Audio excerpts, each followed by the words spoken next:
जगत में प्रत्येक व्यक्ति को किसी ना किसी प्रकार की निर्बलता अवश्य होती है। जैसे कोई बहुत तेजी से दौड़ नहीं पाता तो कोई अधिक भार नहीं उठा पाता, कोई असाध्य रोग से पीड़ित रहता है तो कोई पढ़े हुए पाठों को स्मरण में नहीं रख पाता। ऐसे अनेकों उदाहरण और भी हैं। क्या आप किसी ऐसे व्यक्ति को जानते हैं जिसे सब कुछ प्राप्त हो और हम जीवन की उस एक निर्बलता को जीवन का केंद्र मानकर जीते हैं? इस कारणवश हृदय में दुख और असंतोष रहता है सदा। निर्बलता मनुष्य को जन्म से अथवा संजोग से प्राप्त होती है, किंतु उस निर्बलता को मनुष्य का मन अपनी मर्यादा बना लेता है। किंतु कुछ व्यक्ति ऐसे भी होते हैं जो अपने पुरुषार्थ और श्रम से उस निर्बलता को पराजित कर देते हैं। क्या भेद है उनमें और अन्य लोगों में? क्या आपने कभी विचार किया है? सरल सा उत्तर है इसका।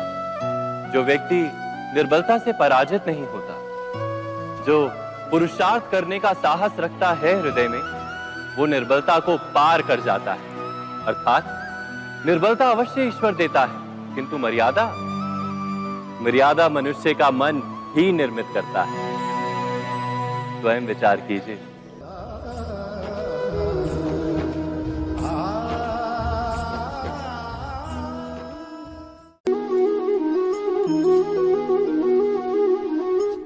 भविष्य का दूसरा नाम है संघर्ष। हृदय में आज इच्छा होती है और यदि पूर्ण नहीं हो पाती तो हृदय भविष्य की योजना बनाता है। भविष्य में इच्छा पूर्ण होगी ऐसी कल्पना करता रहता है, किंतु जीवन ना तो भविष्य में है ना अतीत में।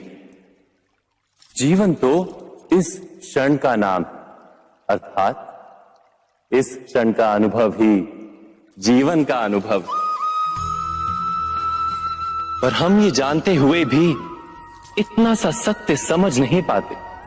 या तो हम बीते हुए समय के स्मरणों को घेर कर बैठे रहते हैं, या फिर आने वाले समय के लिए हम योजनाएं बनाते रहते हैं। और जीवन जीवन बीत जाता है। एक सत्य यदि हम हृदय में उतार लें कि ना हम भविष्य देख सकते हैं, ना ही भविष्य निर्मित कर सकते हैं, हम तो केवल धैर्य और साहस के साथ भविष्य को आलिंगन दे सकते हैं, स्वागत कर सकते हैं भविष्य का। तो क्या जीवन का हर पल जीवन से नहीं भर जाएगा? स्वयं विचार कीजिए।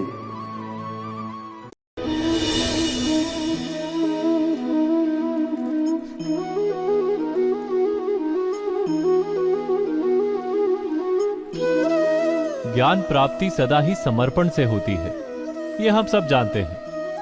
किंतु समर्पण का वास्तविक महत्व क्या है? क्या हमने कभी विचार किया? मनुष्य का मन सदा ही ज्ञान प्राप्ति में विभिन्न बाधाओं को उत्पन्न करता है। कभी किसी अन्य विद्यार्थी से ईर्ष्या हो जाती है, कभी पढ़ाए हुए पाठों पर संदेह जन्मता है और कभी गुरु द्वारा दिया गया दंड मन को अहंकार से भर देता है। नहीं, क्या ऐसा नहीं होता? न जाने कैसे कैसे विचार मन को भटकाते हैं और मन की इसी अयोग्य स्थिति के कारण हम ज्ञान प्राप्त नहीं कर पाते। मन की योग्य स्थिति केवल समर्पण से निर्मित होती है। समर्पण मनुष्य के अहंकार का नाश करता है। ईर्ष्या, महत्वाकांक्षा आदि भावनाओं को दूर कर हृदय को शांत करता है और मन को एकाग्र करता है। वास्तव में ईश्वर की सृष्टि में ना ज्ञान की मर्यादा है, ना ज्ञानियों की। गुरु दत्तात्रेय ने तो गाय और श्वान से भी ज्ञान प्राप्त कर लिया था। अर्थात विषय ब्रह्म ज्ञान का हो या जीवन के ज्ञान का या गुरुकुल में प्राप्त होने वाले ज्ञान का, उसकी प्राप्ति के लिए गुरु से अधिक महत्व है उस गुरु के प्रति हमारा समर्पण। क्या यह सत्य नहीं?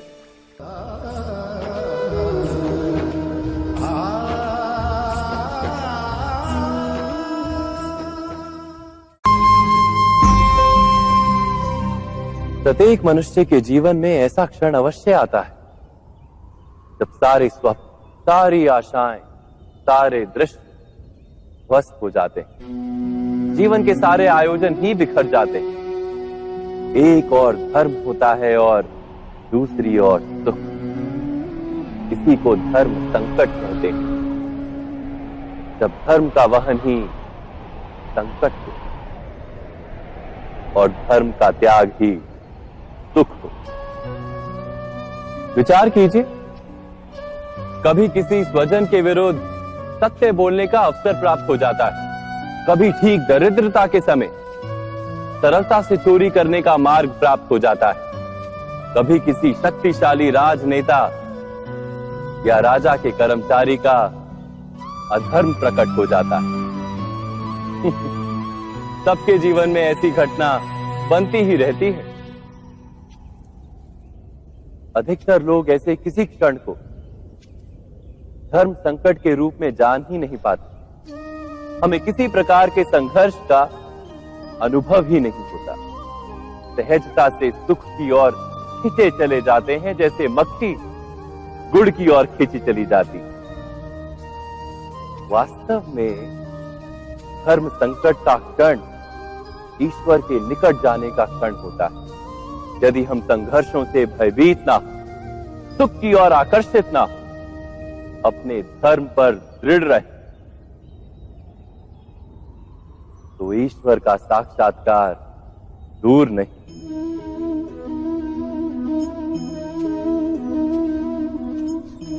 पवन से युद्ध करने वाला पत्ता यदि पेड़ से गिरता है तो भी आकाश की ओर उठता है। पवन से झुकने वाली घास वहीं भूमि पर रह जाती।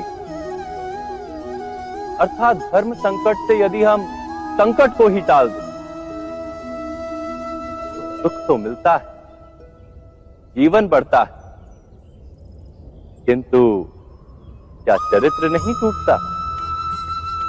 क्या आत्मा दरिद्र नहीं हो जाती? क्या ईश्वर से अंतर नहीं हो जाता? स्वयं विचार कीजिए।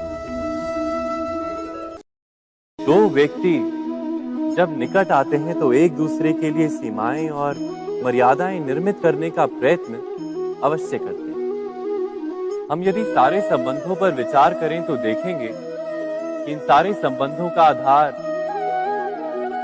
यही सीमाएं हैं जो हम दूसरों के लिए निर्मित करते हैं। और यदि अनजाने में भी कोई अन्य व्यक्ति इन सीमाओं को तोड़ता है तो उसी क्षण हमारा हृदय क्रोध से भर जाता है। इन सीमाओं का वास्तविक रूप क्या है? क्या हमने कभी विचार किया? सीमाओं के द्वारा हम दूसरे व्यक्ति को निर्णय करने की अनुमति नहीं देते।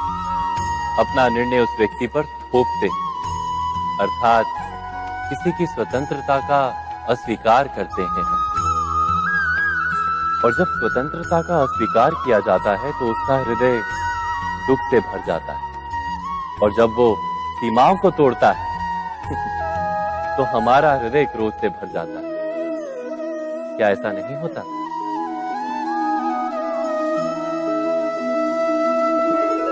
पर यदि एक दूसरे की स्वतंत्रता का सम्मान किया जाए तो किसी मर्यादाओं या सीमाओं की आवश्यकता ही नहीं होती। अर्थात जिस प्रकार स्वीकार किसी संबंध का देह है, क्या वैसे ही स्वतंत्रता किसी संबंध की आत्मा नहीं? स्वयं विचार कीजिए। सबके जीवन में ऐसा प्रसंग अवश्य आता है कि सत्य कहने का निश्चय होता है हृदय में, किंतु मुख से सत्य निकल नहीं पाता। कोई भय मन को घेर लेता है। किसी घटना अथवा प्रसंग के बारे में बात करना या फिर स्वयं से कोई भूल हो जाए उसके बारे में कुछ बोलना, क्या ये सत्य है? नहीं, ये तो केवल तथ्य है। अर्थात जैसा हुआ था वैसा केवल बोल देना सामान्य सी बात। किंतु कभी कभी उस तथ्य को बोलते हुए भी भय लगता है। कदाचित किसी दूसरे की भावनाओं का विचार आता है मन। दूसरे को दुख होगा ये भय भी शब्दों को रोकता है। तो ये सत्य क्या है? क्या हमने कभी विचार किया है? जब भय रहते हुए भी कोई तथ्य बोलता है तो वो सत्य कहलाता है। वास्तव में सत्य कुछ और नहीं, केवल निर्भयता का दूसरा नाम है। और निर्भय होने का कोई समय नहीं होता, क्योंकि निर्भयता आत्मा का स्वभाव है। अर्थात क्या प्रत्येक क्षण सत्य बोलने का क्षण नहीं होता?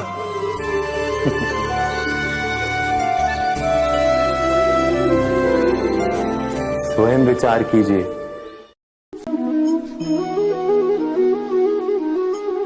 श्रेष्ठता का क्या अर्थ है? श्रेष्ठता का अर्थ है दूसरों से अधिक ज्ञान प्राप्त करना। अर्थात मूल्य इस बात का नहीं कि स्वयं कितना ज्ञान प्राप्त किया, मूल्य इस बात का है कि प्राप्त किया हुआ ज्ञान अन्य लोगों से कितना अधिक है। अर्थात श्रेष्ठता की इच्छा ज्ञान प्राप्ति को भी एक स्पर्धा बना देती है। और स्पर्धा में विजय अंतिम कब होती है?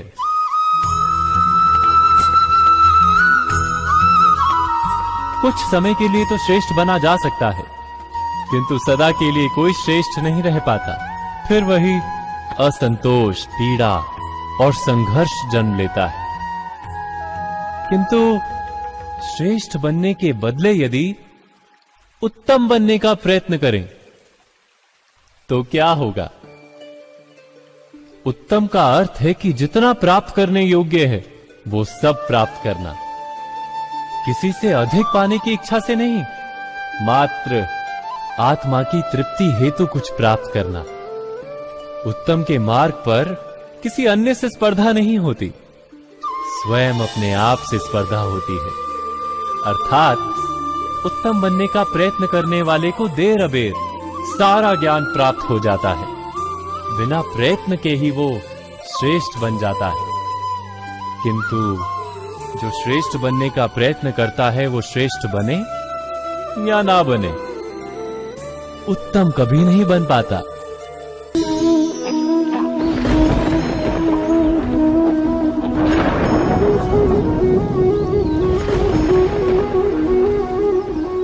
सपनों और पूर्वाभासों के आधार पर हम भविष्य के सुख दुख की कल्पना करते हैं। भविष्य के दुख का कारण दूर करने के लिए हम आज योजना बनाते हैं।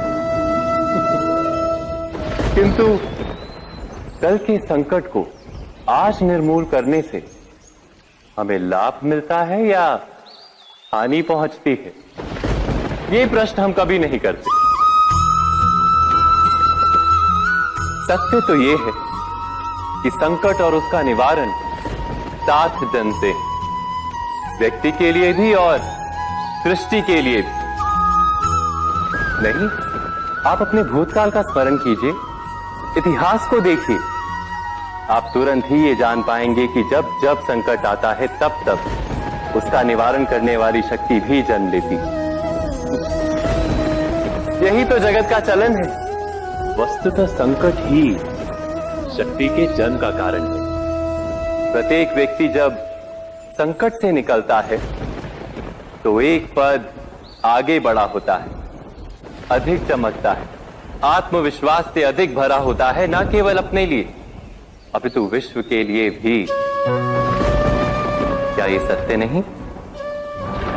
वास्तव में संकट का जन्म है एक अवसर का जन्म, अपने आप को बदलने का, अपने विचारों को ऊंचाई पर करने का अवसर, अपनी आत्मा को बलवान और ज्ञान मंडित बनाने का अवसर। जो ये कर पाता है उसे कोई संकट नहीं होता, किंतु जो ये नहीं कर पाता वो तो स्वयं एक संकट है विश्व के लिए। विचार कीजिए।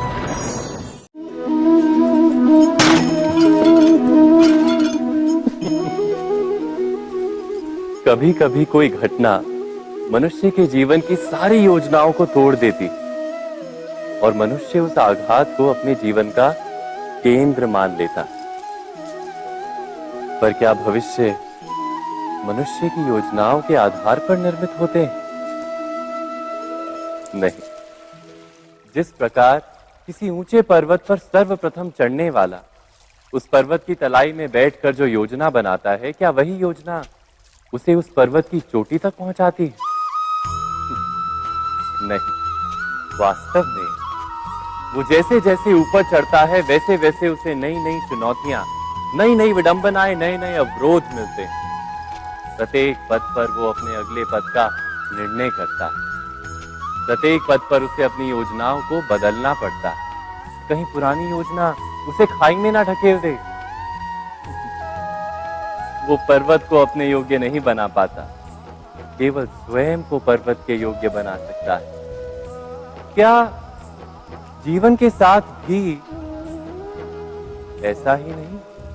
जब मनुष्य जीवन में किसी एक चुनौती को, एक अवरोध को अपने जीवन का केंद्र मान लेता है, अपने जीवन की गति को ही रोक देता है, तो वो अपने जीवन में सफल नहीं बन पाता और ना ही सुख और शांति प्राप्त कर पाता। अर्थात जीवन को अपने योग्य बनाने के बदले स्वयं अपने को जीवन के योग्य बनाना ही सफलता और सुख का एकमात्र मार्ग नहीं। स्वयं विचार कीजिए।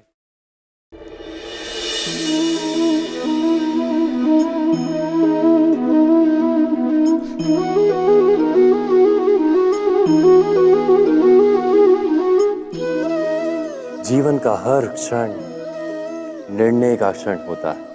प्रत्येक पद पर दूसरे पद के विषय में कोई निर्णय करना ही पड़ता है और निर्णय अपना प्रभाव छोड़ जाता है।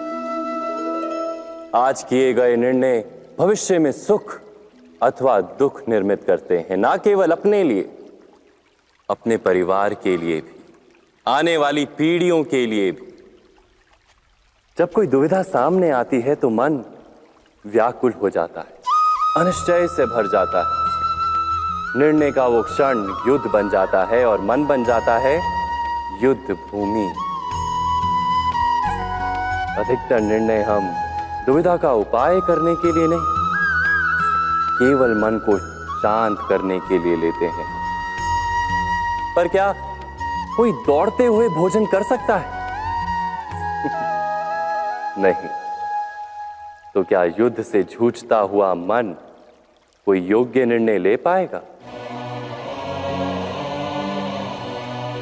वास्तव में शांत मन से जब कोई निर्णय करता है तो अपने लिए सुखद भविष्य बनाता है, किंतु अपने मन को शांत करने के लिए जब कोई निर्णय करता है तो वो व्यक्ति भविष्य में अपने लिए कांटों भरा वृक्ष लगाता है। स्वयं विचार कीजिएगा।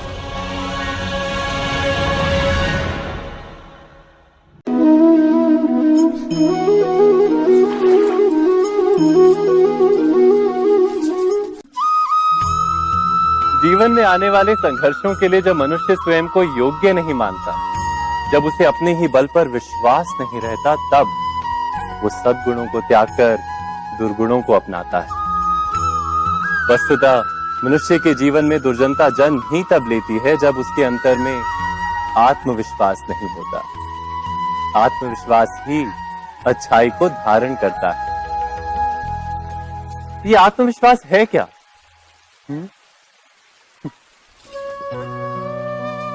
जब मनुष्य ये मानता है कि जीवन का संघर्ष उसे दुर्बल बनाता है, तो उसे अपने ऊपर विश्वास नहीं रहता। वो संघर्ष के पार जाने के बदले संघर्ष से छूटने के उपाय ढूंढने लगता है। किंतु जब वो ये समझता है कि ये संघर्ष उसे अधिक शक्तिशाली बनाते हैं, ठीक जैसे व्यायाम करने से देह की शक्ति बढ़ती, तो प्रत्येक संघर्ष के साथ उसका उत्साह बढ़ता है। अर्थात आत्मविश्वास और कुछ भी नहीं, मन की स्थिति, जीवन को देखने का दृष्टिकोण मात्र है। और जीवन का दृष्टिकोण तो मनुष्य के अपने वश में होता है। स्वयं विचार कीजिए।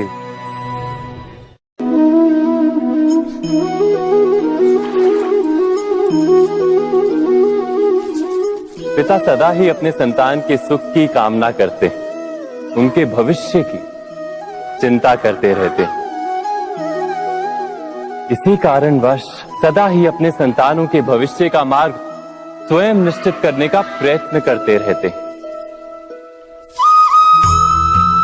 जिस मार्ग पर पिता स्वयं चला है, जिस मार्ग के कंकर पत्थर को स्वयं देखा है, मार्ग की छाया, मार्ग की धूप को स्वयं जाना है, उसी मार्ग पर उसका पुत्र भी चले, यही इच्छा रहती है हर पिता की। निस्संदेह उत्तम भावना है ये,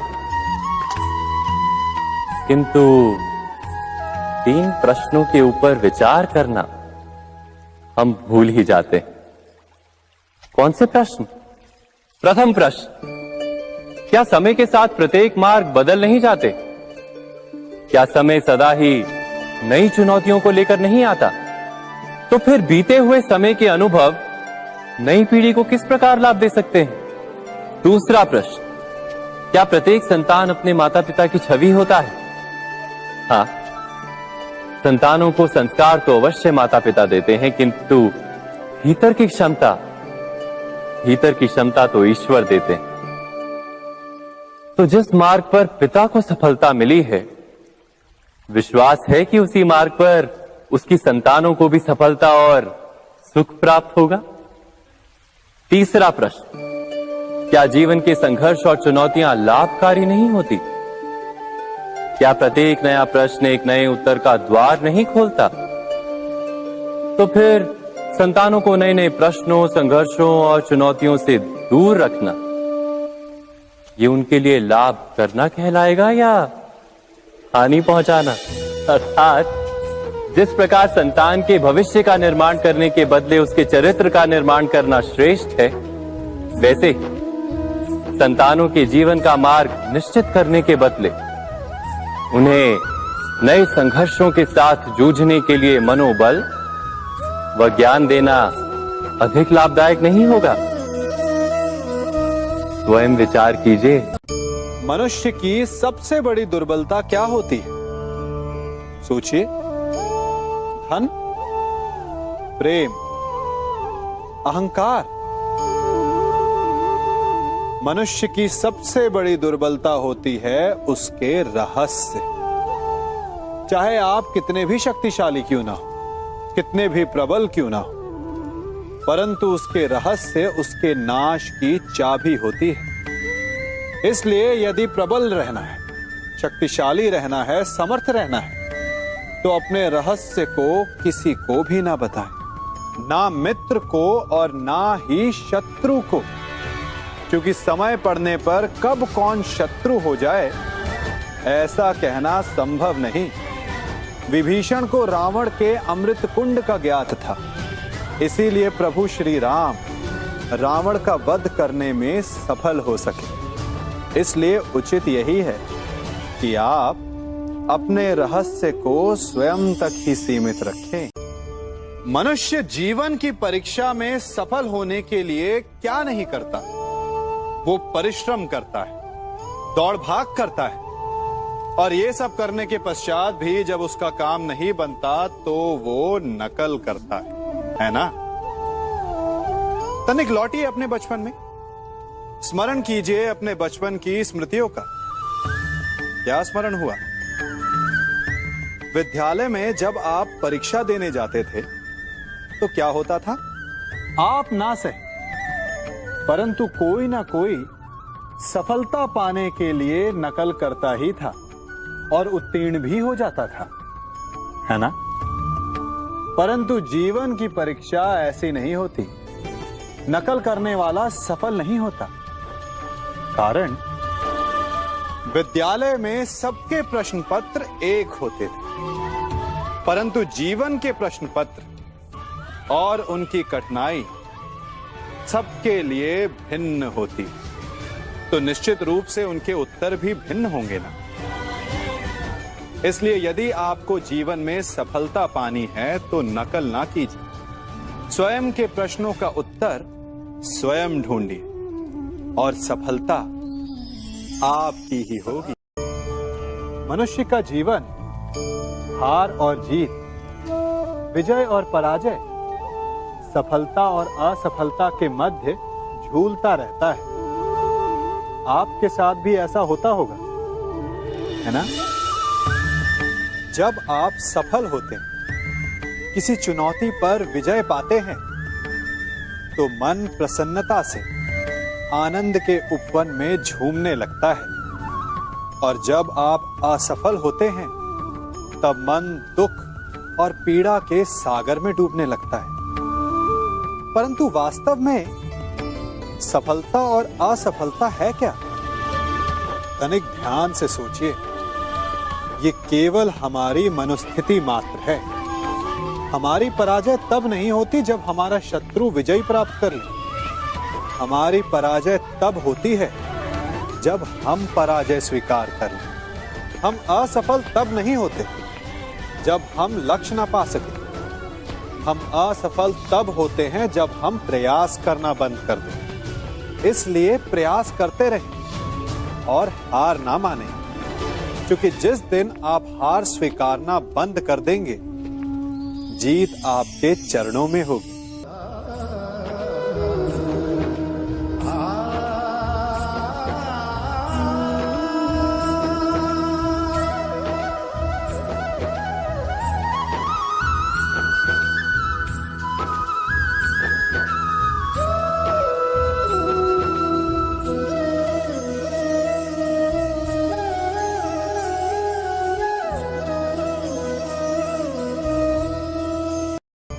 आप सबने बरगद के वृक्ष को तो देखा ही होगा।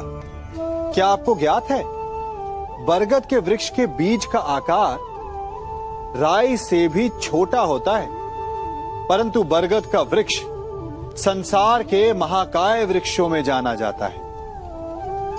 जब उसका जन्म होता है, तब उसमें वो जटाएं, वो शाखाएं नहीं होती, परंतु जैसे जैसे उसका विस्तार होता है, जैसे जैसे वो अधिक शाखाओं का भार उठाता है, अधिक पत्तियों का सृजन करता है, वैसे वैसे उसकी शाखाएं जटाएं बनकर जड़ तक पहुंचती है और इस वृक्ष को सहारा देती है। ये जीवन का बहुत महत्वपूर्ण पथ है।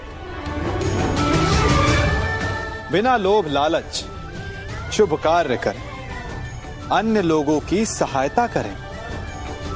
धीरे धीरे आपने जिनकी सहायता की, वो आपके सहायक बनते जाएंगे, आपकी जड़ों को और बलशाली बनाएंगे, आयु मान और आकार बढ़ाएंगे।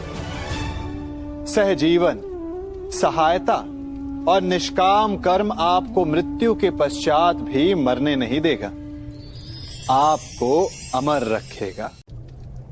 हमारा शरीर प्रकृति का एक महान आविष्कार है।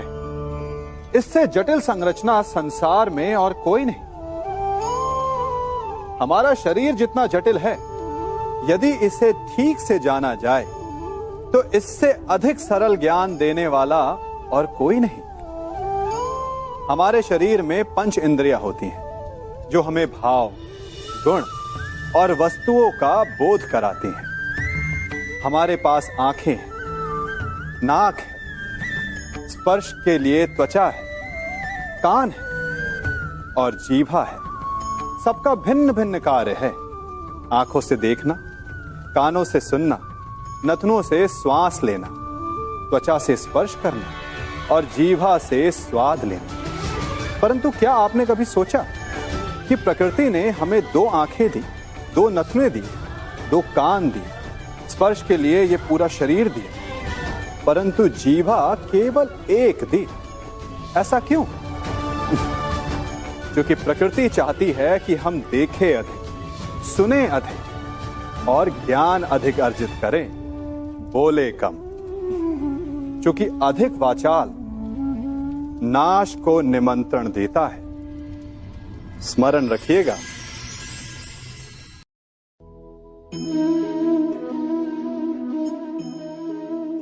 ये सदा यही कहते आए कि यदि आगे बढ़ना है तो अपनों का साथ दो। सत्य कहते हैं, अपनों का साथ देना ही चाहिए। परंतु साथ देने से पूर्व ये अवश्य पहचान लेना चाहिए कि अपने हैं कौन। क्या अपने वही होते हैं जिनके साथ हमारा रक्त संबंध होता है, या अपने मित्र? अपने वो होते हैं जो हमें सद्कार्य के लिए प्रेरित करें, हमें आगे बढ़ाएं, हमारा साथ दें। और वो जिनका साथ देने से समाज का नाश, धर्म की हानि हो, वो सगे हो करके भी सगे नहीं होते। इसलिए जब अपनों की परिभाषा का चुनाव करें तो उन्हें अपना माने जो आपका साथ दे, उन्हें नहीं जो हमें अज्ञान के मार्ग पर ले जाएं।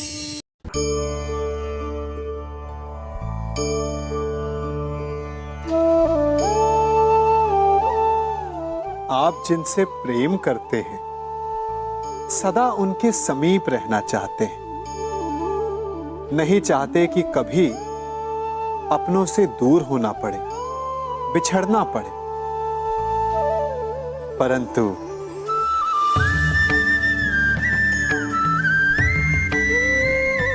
एक समय के पश्चात अपनों से दूर हो जाना उन्नति के लिए आवश्यक है। आप माता पिता हैं ना? यदि आप अपनी संतान के जीवन के हर पग पर उनका मार्गदर्शन करते रहेंगे तो आपकी संतान स्वयं मार्ग चुनना कैसे सीखेगी? मार्ग के कांटों से स्वयं को बचाना कैसे सीखेगी? इसीलिए एक समय के पश्चात अपनों से बनाई गई दूरी सदा लाभदायक रहती है। आज मैं आप सबको एक कथा सुनाता हूं। एक दिन प्रातः एक व्यापारी अपने घर से निकला। घर से निकलते ही एक बिल्ली ने उस व्यापारी का मार्ग काट दिया। व्यापारी घबरा गया, वो फिर से घर लौट गया और शुभ घड़ी की प्रतीक्षा करने लगा। और जब वो पुनः अपने घर से निकला तब वो वाहन जा चुका था जिससे राजा तक पहुंचकर उसे भेंट देनी थी। राजा को भेंट नहीं मिली। राजा क्रोधित हो गए। राजा ने उस व्यापारी का व्यापार बंद करवा दिया। इस कारण व्यापारी क्रोधित होकर घर पर अपनी पत्नी से लड़ बैठा। पत्नी अपने बच्चों समेत मैके वापस चली गई और उस व्यापारी के जीवन में यदि कुछ रह गया था तो केवल अंधकार। और इन सब का कारण वो उस बिल्ली को मानता रहा जिसने उसका मार्ग काटा था। ऐसा ही एक दूसरा व्यापारी राजा को भेंट देने निकला और उस व्यापारी का मार्ग भी एक बिल्ली ने काट दिया। वो व्यापारी तनिक घबराया, परंतु उसने आगे बढ़ना अधिक उचित समझा। राजा तक वो समय पर पहुंचा। उसने राजा को भेंट दी। राजा प्रसन्न हुए और राजा ने व्यापारी को अपना व्यापार बढ़ाने की अनुमति दी, स्वर्ण आभूषण दी। जब व्यापारी घर पर पहुंचा तो पत्नी को आभूषण और अपने बच्चों को देने के लिए वस्त्र थे उसके पास। हर ओर प्रसन्नता थी। समझ रहे हैं ना? दोनों के साथ एक ही प्रकार की घटना हुई, परंतु दोनों की प्रतिक्रिया भिन्न थी। ऐसा ही हमारा जीवन भी है। हमारे जीवन में प्रारब्ध का अपना स्थान है, परंतु उससे कई अधिक महत्वपूर्ण हमारी प्रतिक्रिया, हमारे सोच का प्रभाव है, क्योंकि यही हमारे जीवन को आकार देते हैं। इसलिए अपनी सोच को सकारात्मक रखिए। आपका जीवन सदैव आनंदमय।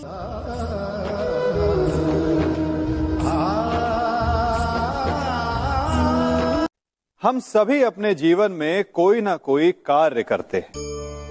कार्य करते हैं तो थकान की अनुभूति होती है और यदि थकान ना उतरे तो कार्य करने का मन नहीं करता। हम आशा करते हैं कि कदाचित एक दिन में 24 के स्थान पर 26 घंटे होते तो आराम करने के लिए हमें और अधिक समय मिल जाता। हमें ऐसा अनुभव होता है कि हम बहुत अधिक कार्य कर रहे हैं, है ना? परंतु क्या आपने कभी सोचा है कि जो लोग संसार में सफल हैं, उनके पास भी सफल होने के लिए दिन में केवल 24 घंटे थे। तो फिर वो सफल क्यों है? इसका एक छोटा सा रहस्य है। वो कार्य चुनते हैं जो उन्हें प्रिय है, जिसे करने में उन्हें आनंद आता है। उन्हें लगता ही नहीं कि वो कार्य कर रहे हैं, उन्हें लगता है कि वो प्रतिपल आनंद मना रहे हैं। और जब आप आनंद मनाते हैं तो थकान कैसी? इसलिए यदि आप जीवन में कोई भी कार्य करें तो वो आपके मन को भाना चाहिए, या जो कार्य आप कर रहे हैं उसे अपने मन को भा देने दो। सफलता आपको मिलेगी। कभी सोचा है हमारा जीवन भी उस रेत की घड़ी की भांति है? जो रेत नीचे गिर चुकी है वो हमारा अतीत है, जो अब भी ऊपर है वो हमारा आने वाला भविष्य है, और वर्तमान ये संकुचित स्थल है जहां से धीरे धीरे करके रेत गिर रही है। अर्थात हमारे पास जीने के लिए यही एक क्षण है। उसका उपयोग कैसे करना है ये हम पर निर्भर करता है। जो बीत गया उसका दुख मनाना है, या जो भविष्य में होने वाला है उसकी प्रतीक्षा में क्रोध करना है। सब कुछ करने के लिए यही एक क्षण है। प्रसन्न रहना है तो उसके लिए भी यही एक पल है। प्रतीक्षा करते रहोगे तो ये पल भी भूतकाल में बदल जाएगा। इसलिए आनंद के लिए, परोपकार के लिए प्रतीक्षा ना कीजिए। आपके पास जो पल है उनका भरपूर सदुपयोग कीजिए, क्योंकि इस घड़ी को पलटकर आप फिर से समय अवश्य गिन सकते हैं, परंतु अपना बीता हुआ समय आप वापस नहीं लौटा पाएंगे।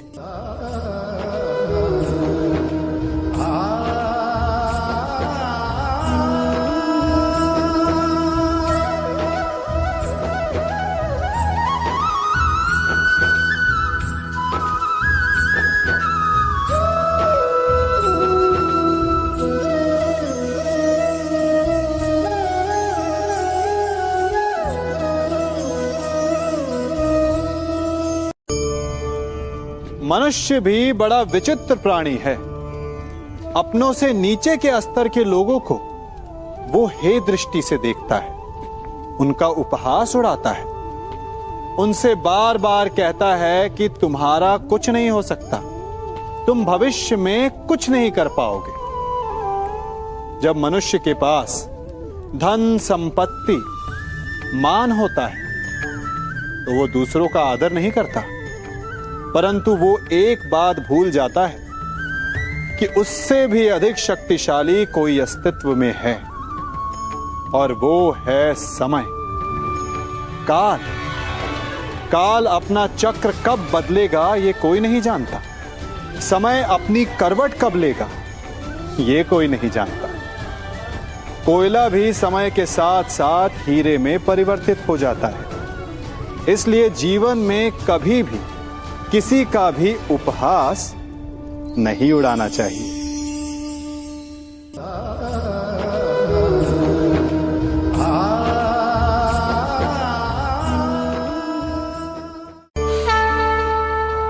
गर्व, अभिमान और अहंकार, ये तीनों सुनने में एक जैसे लगते हैं, परंतु तीनों का अर्थ भिन्न होता है और परिणाम भी। तीनों का आरंभ प्रेम से होता है। स्वयं से प्रेम, परिश्रम हमारे मन में गर्व को जन्म देता है, और सफलता अभिमान जगाती है। यहां तक ठीक है, परंतु जब ये भावना अहंकार बन जाती है तब वो समस्या बन जाती है, क्योंकि सबसे बुरा अंत अहंकारी का ही होता है।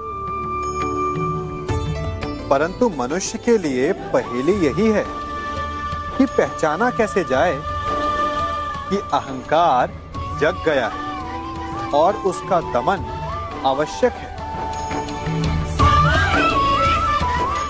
इसका उत्तर मैं नहीं, आपका मन देगा।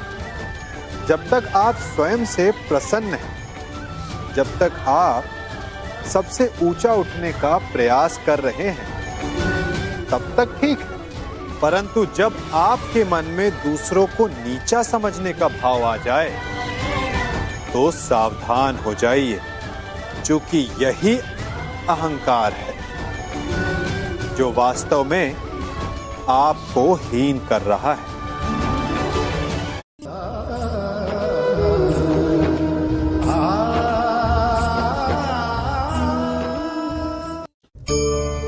आज मैं आप सबको एक कहानी सुनाता हूं। एक दिन गोकुल में दो व्यापारी आए।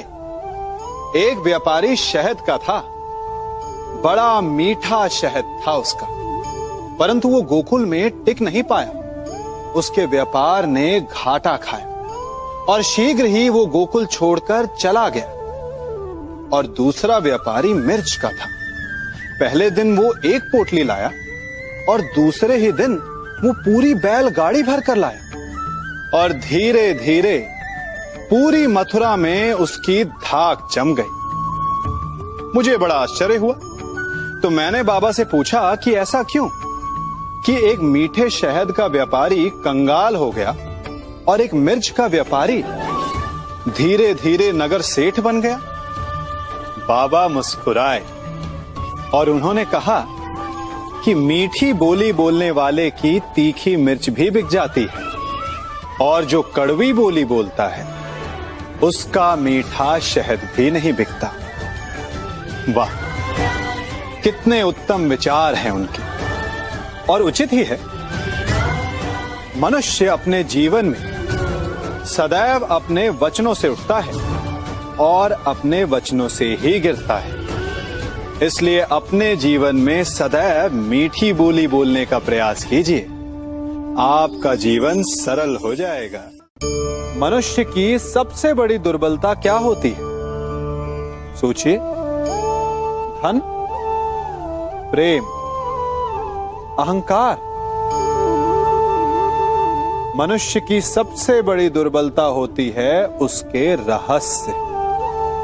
चाहे आप कितने भी शक्तिशाली क्यों ना हो, कितने भी प्रबल क्यों ना हो, परंतु उसके रहस्य उसके नाश की चाबी होती है। इसलिए यदि प्रबल रहना है, शक्तिशाली रहना है, समर्थ रहना है, तो अपने रहस्य को किसी को भी ना बताएं, ना मित्र को और ना ही शत्रु को, क्योंकि समय पड़ने पर कब कौन शत्रु हो जाए ऐसा कहना संभव नहीं। विभीषण को रावण के अमृत कुंड का ज्ञात था, इसीलिए प्रभु श्री राम रावण का वध करने में सफल हो सके। इसलिए उचित यही है कि आप अपने रहस्य को स्वयं तक ही सीमित रखें।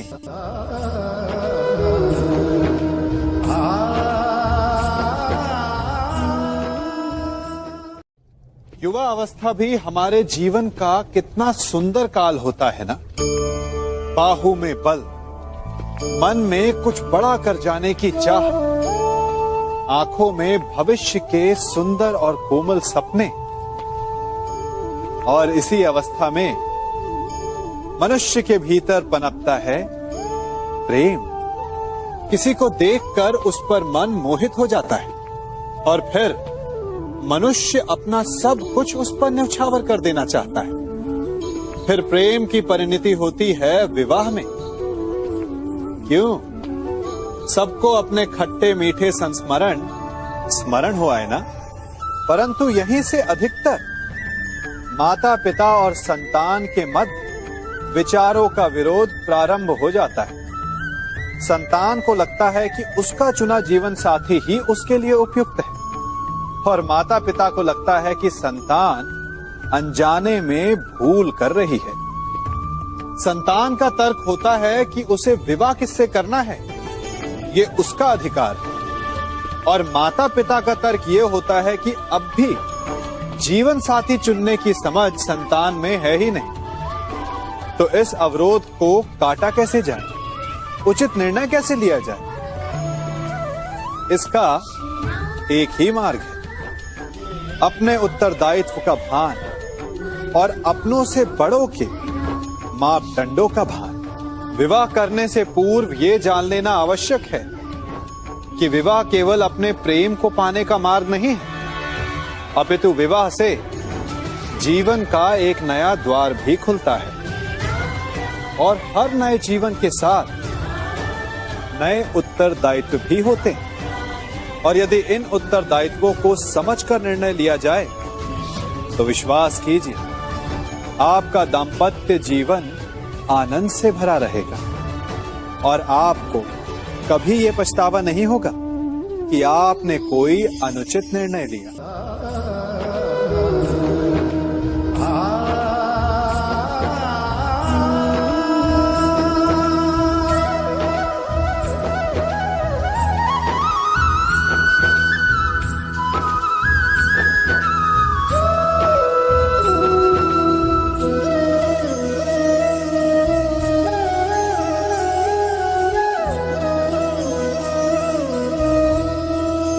जब सागर का जल वाष्प बनकर उड़ता है तब वो हमें दिखाई नहीं देता। मेघ उस जल को अपने भीतर छिपा लेते हैं, लंबी यात्रा करते हैं, प्रयास करते हैं कि वो जल सदा उनके भीतर छिपा रहे, परंतु जब वायु का वेग उन्हें उड़ाकर किसी पर्वत से ले जाकर के टकरा देता है, तब उन मेघों को बरसना ही पड़ता है, क्योंकि यही नियति है, यही प्रकृति है। क्योंकि जल को सागर में जाकर मिलना ही है। ठीक ऐसा ही हमारे साथ भी होता है।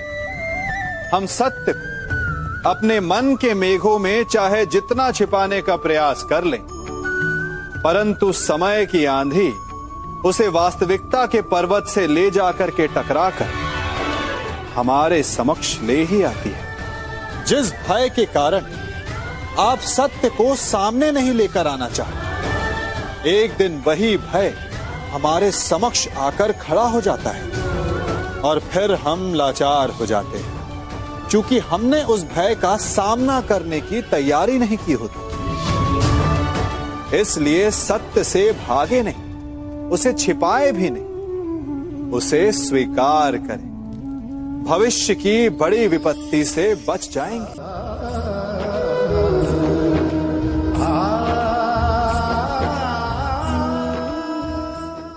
कभी कभी आप सबके जीवन में एक ऐसी विचित्र समस्या अवश्य आती है कि शक्तिशाली के समक्ष मौन हो जाओ। कि उस शक्तिशाली से विवाद करने से बचने के लिए आप मौन रह जाते। मानता हूं, ऐसा करने से आप एक विवाद से बच जाते, एक संघर्ष से बच जाते, परंतु ऐसा बचाव एक बड़े संघर्ष को जन्म दे देता है। कैसे? हमारा मौन रहना अनजाने में उसका समर्थन बन जाता है, और वो स्वयं को अधिक शक्तिशाली अनुभव करता है, और यहां से हमारा दमन प्रारंभ हो जाता है। एक के बाद एक हम अन्याय में अनचाहे रूप से सम्मिलित होते चले जाते हैं। तो इसका तोड़ क्या है? ये समझने के लिए ये जानना आवश्यक है कि ऐसी कौन सी बात है जो आपको विरोध करने से रोकती है। ये सामने वाले की शक्ति नहीं जो आपको रोकती है, ये आपके भीतर छिपा भय है जो आपको रोकता है। हाँ, कभी कभी भय आपकी सुरक्षा अवश्य कर सकता है, परंतु साथ साथ ये भी जानना आवश्यक है कि ये भय ही है जो आपको मौन भी रखता है, इसलिए अपने मन से भय को निकालिए और खुलकर अनीति का, अन्याय का विरोध कीजिए और फिर देखिएगा आपका मन कितना मुक्त, कितना हल्का अनुभव करेगा।